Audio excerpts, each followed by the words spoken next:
Well, you read him every single day in the Irish Daily Star.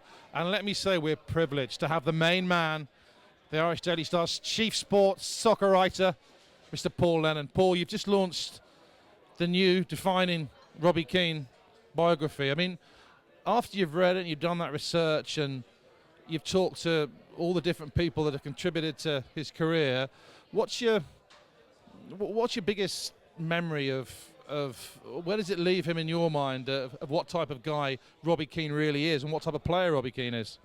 Well, it's reinforced my view that he's one of the greatest ever football players that this country has produced, and also one of the greatest sports people. The records prove that. The fact that he turns up for games, friendly, competitive, otherwise, also proves it. But the other very interesting factor emerged from the time I spent researching this book is that he's such a popular person with his peers. Be they his peers when he grew up in Tala, be it his peers at underage football in Crumlin United, when he started in Fedakern United, and with the Irish International underage setup.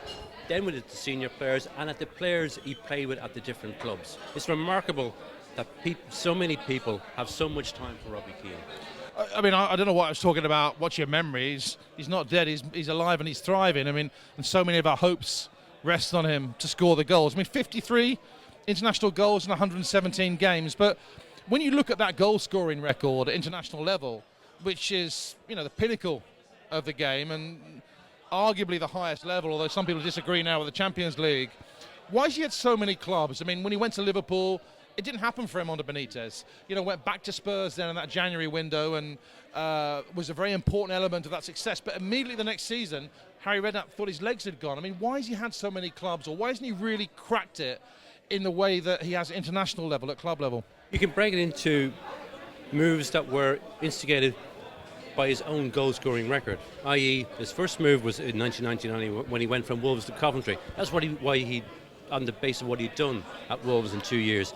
Then he got the move to Inter Milan the following year on the basis of what he had done. It was all positive.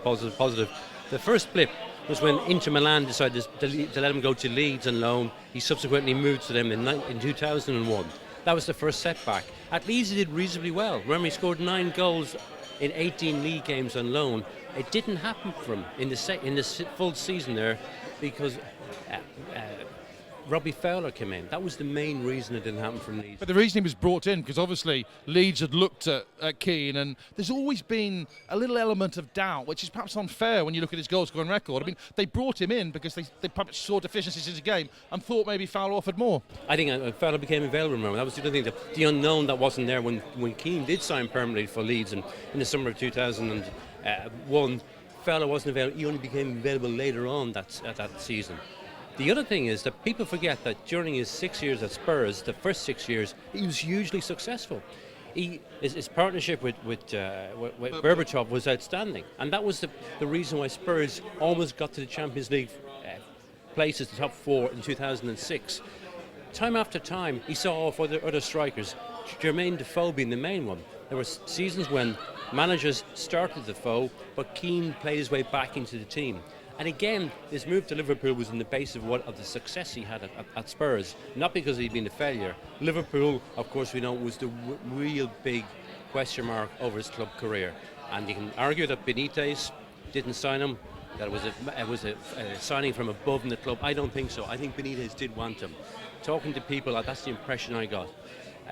He took a punt, it didn't work out, and then he decided to cut his losses. And must be remembered, Harry Redknapp had taken over at Spurs in the intervening months. He knew he needed a big player, popular. Big personality as well. He complimented him on the impact he had in the dressing room when he went back. And that's the one thing every manager, every other player tell you, he's such a good guy in the dressing room. He cajoles players, he praises players, he gets the best out of them. And that's sometimes an unseen element to Robbie's game that he doesn't get credit for.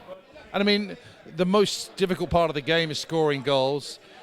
Players look up to that guy that's got that responsibility, and captain of Ireland.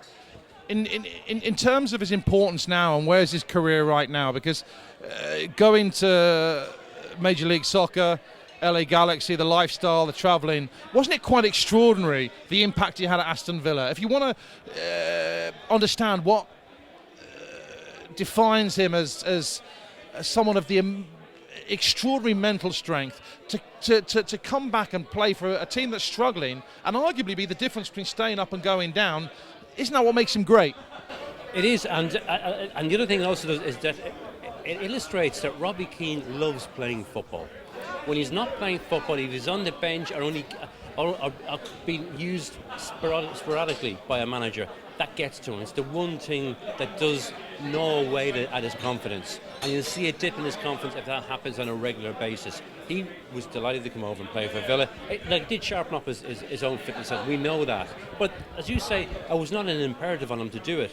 He wanted to do it. He wanted to get fit for these finals. He also wanted to use it as a better pre-season that he could have ever got at LA. I just think that it represents and reflects his love of the game. Well, I mean, I think that answer just really illustrates Robbie Keane in that if he's not first choice, he's got such enormous self-belief, he won't accept it. Becomes not just loses confidence, but perhaps he's a little bit moody around the place and not happy. And with players where their body language tells the rest of the squad you're an important player. But where is he right now? We're going into Euro 2012. Trapattoni's talking about changing systems, and obviously if you just play one striker up top, and where does that leave Robbie? Because, never necessarily blistering pace. Maybe the legs are going a little bit now. How long can he go on for? I mean, is he still going to be here in Brazil and beyond? I think he'll probably be here for the next qualifying campaign. Remember, that only starts in a few months' time in September. But I think there's a definite doubt as to whether he will be a first choice. I probably will. A lot will depend on what happens in the next few weeks in Poland and Ukraine. But will he accept being a substitute for Ireland, or will he retire? I think he'll stay on. I couldn't see Robbie Keane quitting in the middle of a tournament. I don't think that's in his nature. If he wasn't first choice in 18 months' time, I agree with you, he would be gone. But Robbie Keane is not the sort of character that walks out in the middle of a campaign. If he feels he can still contribute, and he does see the greater good. Like all strikers, there's an element of selfishness about him. That goes with the job. But he does see the bigger picture of the Irish jersey and what it means for the country. There's no doubt about that. And does he have to come back to the Premier League to extend his international career? Not necessarily. I think Giovanni Trapattoni would appear to be quite happy as long as he's playing regularly for LA, albeit at a lower level. There are teams in the MLS who aren't even of the standard of the English Championship. There's no doubt about that. So will Robbie's sharpness, his fitness suffer? It may do to some degree, but he made one very interesting point, is that when he has been injured since he went to LA, the medical assistance and help that he has received there. Remember, he almost missed the qualifiers, so the playoff games, through an injury, a knee injury, but he got back in time, and he put that down to a lot of the medical attention he got in LA.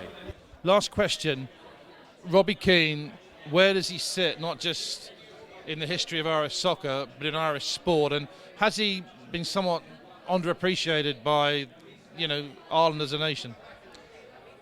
Not completely, but there is an element to the public acclaim which isn't as strong as it should be.